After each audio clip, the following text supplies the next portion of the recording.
السلام علیکم نحمدہ و نصلی علی رسولہ الکریم اما بعد اعوذ باللہ من الشیطان الرجیم بسم اللہ الرحمن الرحیم۔ قرآن اور اس کی دعوت، قرآن ایک حق اور سچ چیز ہے۔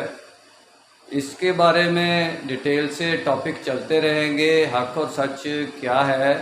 ابھی قرآن کے احکامات کی طرف کہ قرآن ہمیں کیا کہتا ہے، قرآن ہی کی دلیل میں، قرآن ہی کے ثبوت میں، قرآن ہی کے لیکچر میں جو شامل چیزیں ہیں کہ قرآن ہمیں کیا کہتا ہے، ہمارے اوپر کیا ذمہ داریاں لگاتا ہے اور ہمیں کیا دے رہا ہے، اس کے کیا فوائد ہیں، اس کے بارے میں ڈیٹیل نہیں ہے۔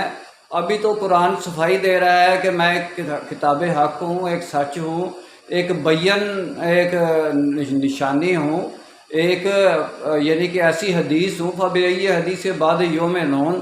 اس کا انشاءاللہ ڈیٹیل میں تو پھر بات ہوگی۔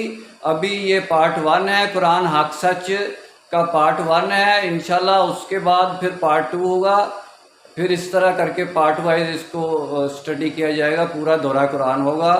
میرا کام اسلامک ورلڈ کی امن اور یونائٹی کا ہے، امت کی وحدت، خدمت اور خیر کا کام شرعی نسبت کی بنیاد پر، جس کو ہم مسلمین کہتے ہیں، مدد مسلمین کے نظام کے ذریعے ہے، نسبت، وحدت، خدمت، خیر کے ساتھ۔ اللہ حافظ۔